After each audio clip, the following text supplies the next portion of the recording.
Minneapolis, 1944.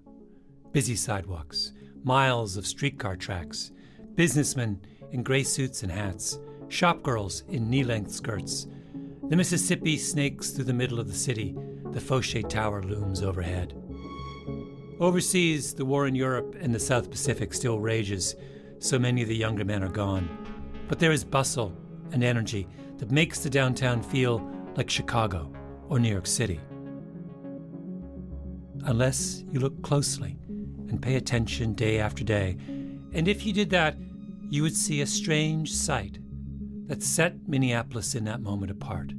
You would see men in groups of two walking the streets, early 20s, dressed identically in khakis and white shirts. They would seem healthy at first, but then as the fall of 1944 turns into the long winter and spring of 1945, you would see them start to change. You'd see them start to move slowly, as if they were old men. Their clothes are one, then two, then three sizes too big, eyes hollowed out, hair thinning, skin like parchment. They sit in restaurants and soda fountains and drink cup after cup of coffee, but never eat, ever. Even if you invited one of them to join your table, they just stare at your food with blank eyes, then move on, shuffling down the sidewalk, across the Mississippi, and back to a warren of rooms under the football stadium at the University of Minnesota. Back to the Department of Physiological Hygiene, run by a man named Ancel Keys. What does he look like? Ancel Keys? Huh? He was short. I think that bothered him a little bit. He was very muscular. He was very good looking in his youth. That's Sarah Tracy, a historian at the University of Oklahoma who's writing a biography of Ancel Keys. He was a child genius. He was one of Lewis Terman's 1,500 gifted children whom he tracked. He was a termite. Yes, he was a termite. You know about the termites. I do. The termites were a group of children with super high IQs. You had to be very smart to be a termite. He was very self-possessed as a child. If he set his mind to doing something, he did it. He left high school 3 times, once to become a powder monkey in some mines, gold mines, once to become a lumberjack, and once to collect bat guano from caves in Arizona. Ancel Keys was America's first true celebrity doctor, a mountain climber, an adventurer. He was on the cover of Time back when that was the real measure of celebrity. He wrote best-selling cookbooks with his wife. He had a fabulous villa near Naples. The Army has developed the now famous K ration, the completely streamlined meal. Back before the Second World War, the Army came to him and asked him to make a high-calorie, pre-prepared meal. It was called the K ration. K for Keys, of course. And millions of GIs ended up carrying his creation into battle. Originally designed for paratroops, K proved ideal for tank busters, commandos, and all isolated units. Each package contains a balanced, vitamin-rich meal. With the K ration under his belt, Ancel Keys then turned his attention to an even bigger question, one that had long obsessed those who study human physiology. What happens to people when for months on end you deny them food?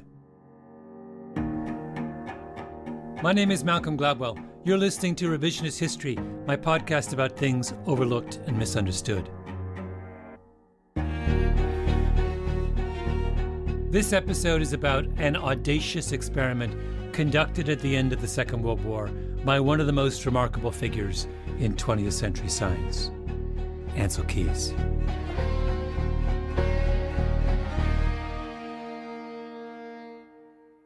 So for purposes of the tape, if you could just state your name and the location and date of your birth.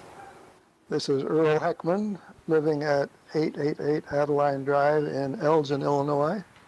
And I was born on December 1, 1918. The best record we have of what exactly happened in Ancel Keys' laboratory is in a box of taped interviews stored away in the archives of the Library of Congress. Each tape runs roughly 2 hours in length. They contain the recollections of 18 of Ancel Keys' subjects who sat down in their 80s to leave a permanent record of their experience. My name is Sam Legg. I was born in Hackensack, New Jersey on November 10th, 1916. Max Campbellman, with an M in the middle initial, and November 7th, 1920. The interviews were conducted by two researchers from Johns Hopkins University, Richard Semba and Leah Kalm. The tapes were given to the library shortly thereafter, where they have sat on a shelf ever since, untouched. A forgotten record of 18 voices talking about an experience none of them will ever forget. It was known as the Minnesota Starvation Experiment. We were in Stadium South Tower. The football stadium, underneath the stadium, had quite a complex for research there, and there was a dormitory. We lived in a dormitory there. All the activities at the university were open to us. During their off hours, the men would roam the city. People living near the university saw them all the time. Young men in white shirts and khaki pants, taking long walks along the Mississippi, sitting in restaurants, drinking coffee, but never eating a thing. The men called themselves the guinea pigs.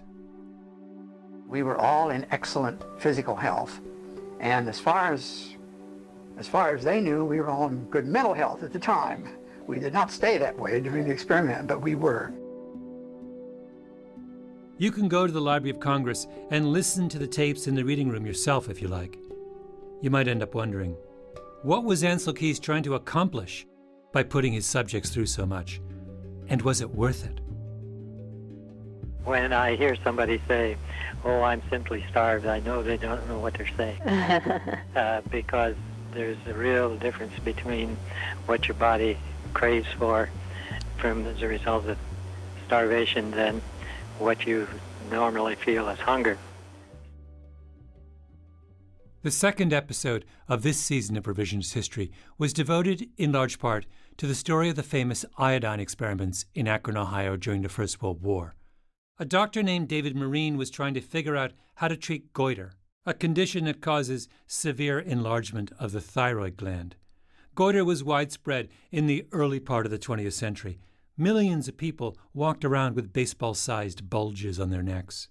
Marine wanted to see if regular doses of iodine could solve the problem, so he convinced the Akron School Board to let him run a study on thousands of schoolgirls, feeding them regular doses of iodine to see if it prevented goiter. Could that experiment, I wondered, be conducted today? I called up the bioethicist Art Kaplan, who teaches at New York University. Today, to attempt this experiment to prevent goiter would be a hugely different experience for that researcher and for the subjects, the school board and their families. For one thing, when that experiment was done, there were no federal regulations. There was no federal oversight of what was going on. These days, most experiments involving human subjects are closely regulated. They involve consent forms, disclosure statements, the right to drop out of a study at any given time. Kaplan's point was that compared to today, medical research in the past starts to look like the Wild West. If you could find the money and talk people into participating, off you went.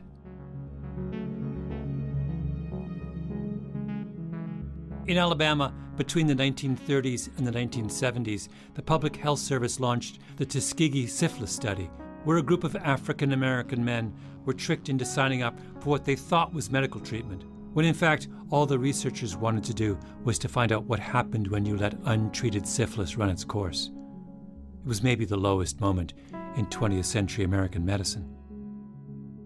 In the early 1960s, the Yale psychologist Stanley Milgram ran his infamous obedience study, 285 volts, where Milgram deceived otherwise unsuspecting subjects into thinking that they were delivering high-voltage electric shocks to someone they'd never met. I absolutely refuse to answer anymore. Get me out of here. You can't hold me here. Get me out. Get me out of here. Continue. The next word is green, please. In today's era, the number one consideration in any proposed experiment is its effect on the subject. Back then, The number one consideration was the value of what you could learn from the subject. The subject was thought of like a soldier in battle, someone whose well-being was secondary to the larger cause. The answer to the vitamin question is not pills, but good food in plenty of variety, according to Dr. Keyes. If vitamins were missing from his food, a soldier might have to take concentrated vitamins. If he had vitamins but no food, he would still starve. The best way, naturally, is to supply vitamins in the food. Now remember the stature Ancel Keys has attained during the Second World War. He's the world's greatest nutrition researcher. He's closely involved with the war effort. He just developed the K ration to great acclaim, and he looks around the world and he sees millions of people suffering from severe malnutrition. The war disrupted the food supply of entire continents. Millions of people were in concentration camps, reduced to skeletons. Ancel Keys knew how little his field understood about prolonged malnutrition. What was the effect of long-term hunger on physical well-being, on psychological health? And what was the best way to bring the undernourished back to health? What was more important, how much you fed someone or what you fed someone? So Keys designs an experiment. He would need 36 subjects for at least a year. The first 3 months would be the control period. Each research subject would be stabilized at what Keys estimated to be their correct weight. 3 full meals a day, intake matching outtake. Then, after stabilization, would come 6 months of severe calorie restriction, with the goal that each man lose 25% of his ideal weight. Exercise would be mandatory throughout the study, 22 miles a week of walking up and down the Mississippi or through downtown Minneapolis, all through the long Minnesota winter and through the following summer. Each participant tested on a regular basis. Blood samples, sperm samples, body fat, blood volumes. The men would be asked to keep journals and record their thoughts and dreams. And then, after 6 months of starvation, 3 months of recovery. The crucial part. Keys planned to test out different rehabilitation diets with varying amounts of calories, protein, and vitamins. The experiment begins on November 19th, 1944. Keys gathers his guinea pigs at the Laboratory of Physiological Hygiene underneath the football stadium. He stands in front of all 36 and gives them a speech he had stayed up the previous night, practicing in front of his wife. Quote, "We are here because of the problem of relief feeding in general, and particularly in the war-devastated areas today." You can imagine the moment. Keys, the brilliant scientist, bringing the group of young men before him under his spell. Human misery and want are qualities of life which properly bring an emotional response, but starvation is quantitative and must be met with quantitative answers. Grand words, tailor-made for men of idealism, eager for a chance to serve their country. And then, "Are you ready to begin?" And a deafening cheer goes up.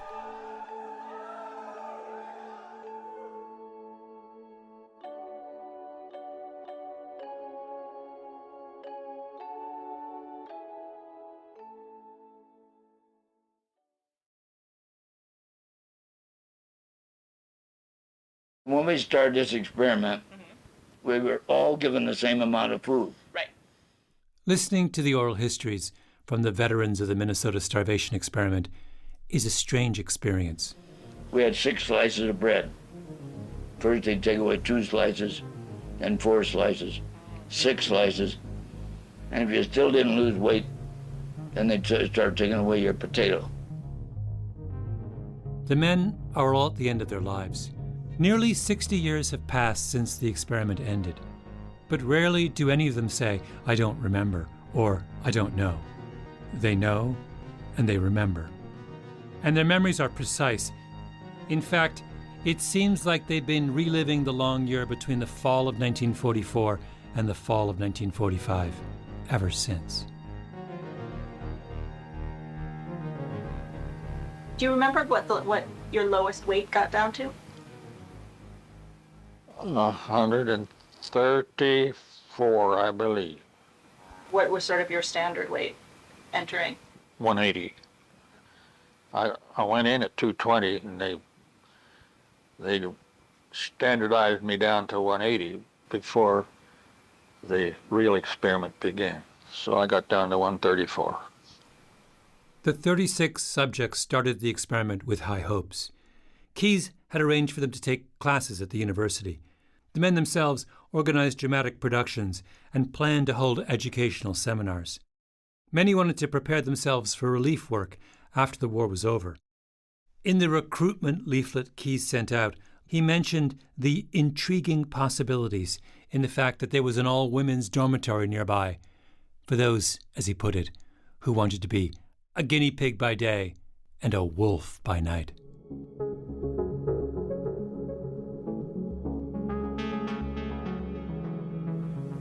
What happened after, once the semi-starvation started? Things went downhill pretty fast. Well, not real fast. It didn't see much change at first. Okay. But when we got down to the place where we really knew what the word hunger meant, instead of just saying, "I'm hungry, let's go eat," which isn't the word hunger. I mean, it's a different word. When we really felt pains of hunger, and we began thinking about food most of the time and so forth, we began to be more and more irritable.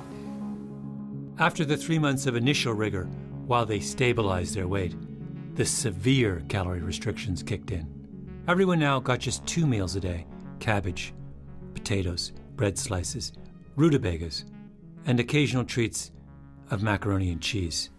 I was one of the few, no, I shouldn't say few, I was one of the many that mentally was transfixed on cookbooks. And I collected probably 100 cook's books. I would read cookbooks like you would read Reader's Digest.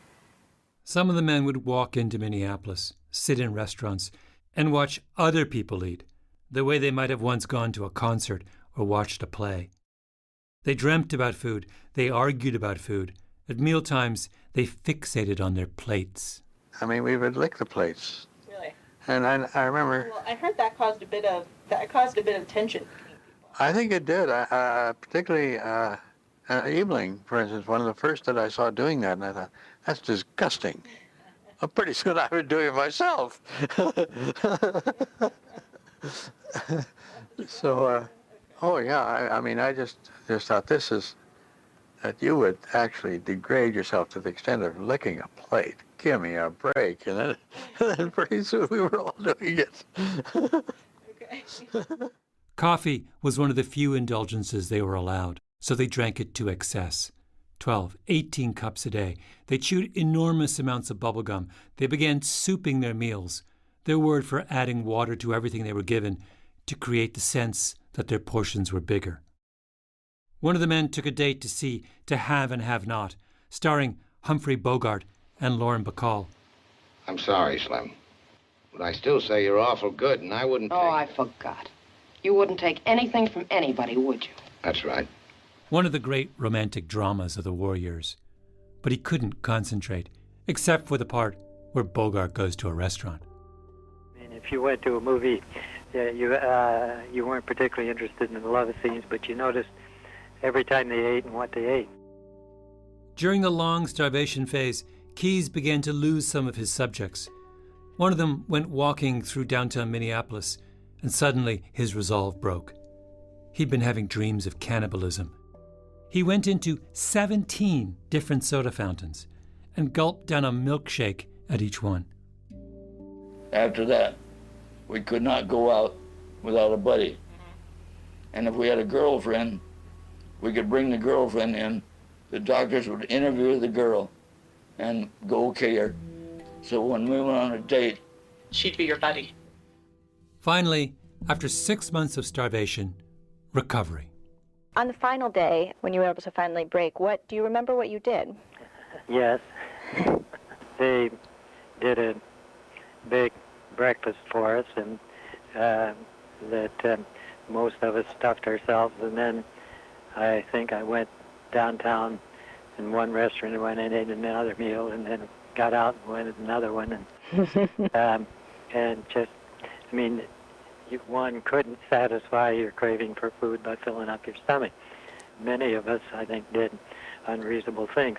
I was invited out for, I think, a Swiss steak dinner, and though I was filled to the brim, I went and stuffed a little bit more on top, and then got on a bus riding back to the to the stadium, and jostling up and down on the bus. No. All of a sudden, I lost it all. Oh, no. I got off at the next stop. So I felt sorry for the guy that was going to have to clean it up, but I didn't stay around.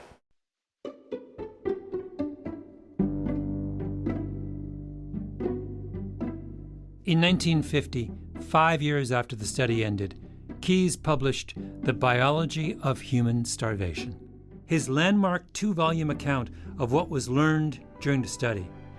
To this day, that book helps doctors understand everything from famine relief to eating disorders. If you've ever used the terms metabolism, intermittent fasting, calories in and calories out, then you're talking about concepts that go back to the Keyes experiment. Ancel Keys did exactly what he set out to do. But his subjects, they were soldiers in a battle whose well-being was secondary to the larger cause. Years later, the subjects of the starvation experiment gathered for a reunion. Ancel Keys, by then an old man, addressed the group. Someone asked him, did he think the benefits of what was learned were greater than the costs of what the men went through? He looked out at all the men in front of him and said, well, you're all here, aren't you?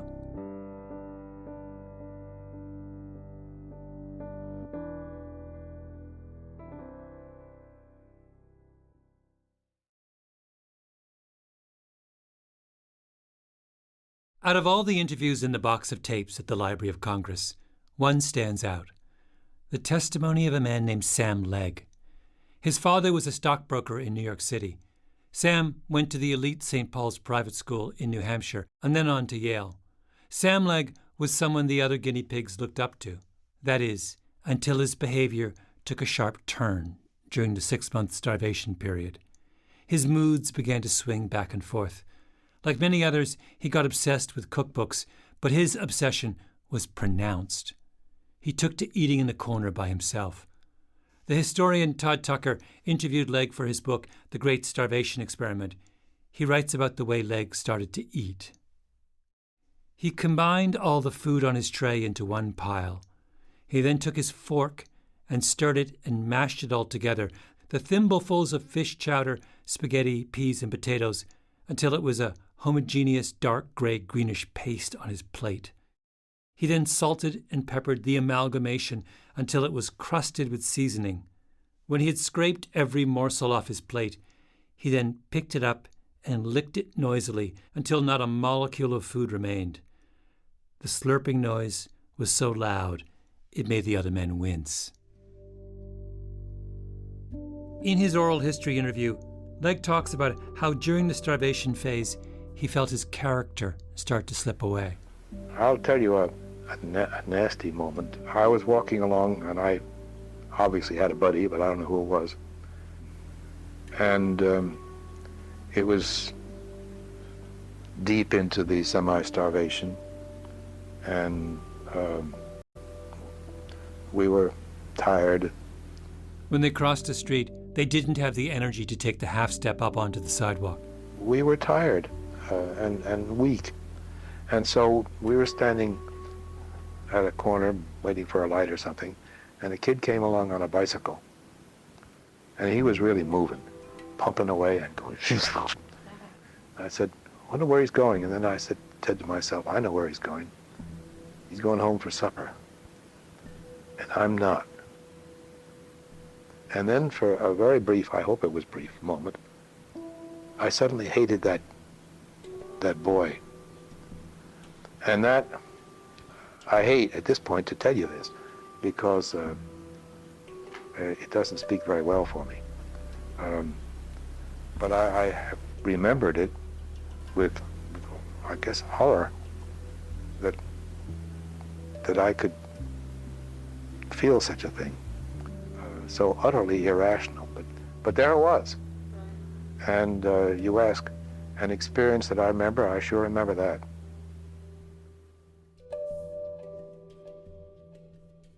The interview is almost over. Just one final question. Is there anything that we haven't talked about or that I should have asked you or you'd like to add that seems relevant? You should have asked me why I'm missing fingers on my left hand. Okay. I keep saying to myself that this was because I was so weak and I was chopping wood and I got the axe caught up in the tree and I didn't have a rapid enough reaction time to pull my hand away, so I removed some fingers. He was at the house of two elderly ladies in Minneapolis who had befriended some of the subjects. Leg and his buddy would go and watch the women eat, then go outside to split wood, to steel themselves against the temptation to take any of the women's food. I recognize that a human being can go through a period of mental illness. I think I was mentally ill. Was I mentally ill at the time that I removed the fingers? I don't know. I like to think that I wasn't. I like to think it was an accident. I'm not going to sit here and categorically say that I didn't do it on purpose. Leg was rushed to the hospital. Ansel Keys heard the news and came straight to his bedside. Leg looked like a concentration camp survivor. His eyes had changed color, a strange side effect of deprivation that was common among the men. His corneas were a hard, brilliant white, the color of gleaming teeth. His skin was like flaky tree bark. His hand was a bloody mess. I'm quoting now from Tucker's account. "Is there anything I can do for you, Sam?" asked Dr. Keys. "Yes," said Sam. Keys leaned closer to hear. "Keep me in the experiment," he said. "Sam, I'm afraid I can't keep you in," said Keys. "You need rest and decent meals." The two of them went back and forth. And Leg said, "Doctor," he said, his voice still hoarse and quiet, "for the rest of my life, people are going to ask me what I did during the war. This experiment is my chance to give an honorable answer to that question." End quote. And so, for the next 5 days, until Leg was released from the hospital, they brought him his meals from the laboratory kitchen in a cardboard take-out box. Because, of course, he couldn't eat the hospital food. That would be cheating. Could Ansel Keys do that experiment today? Not a chance. I asked the ethicist Art Kaplan about Keys's experiment. Kaplan knew the story well. He taught for years at the University of Minnesota. Putting people on starvation diets, having them run around a city, Minneapolis, being confronted with food everywhere, having them stressed out, not a chance.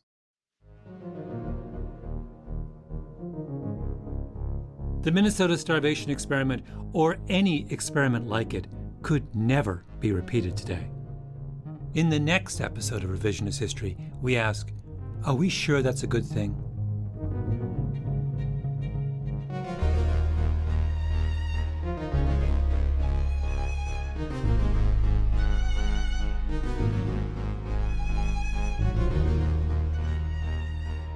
Revisionist History is produced by Eloise Linton, Lee Mengistu, and Jacob Smith, with Tolly Emlin and Harrison Vijay Choi. Our editor is Julia Barton. Our executive producer is Mia Lobel. Original scoring by Luis Guerra, mastering by Flawn Williams, and engineering by Nina Lawrence. Beth Johnson is our fact-checker. Special thanks to Todd Tucker. Go read his book, The Great Starvation Experiment, Ansel Keys, and the Men Who Starve for Science. Special thanks also to Ariella Markowitz for production help on this episode. I'm Malcolm Gladwell.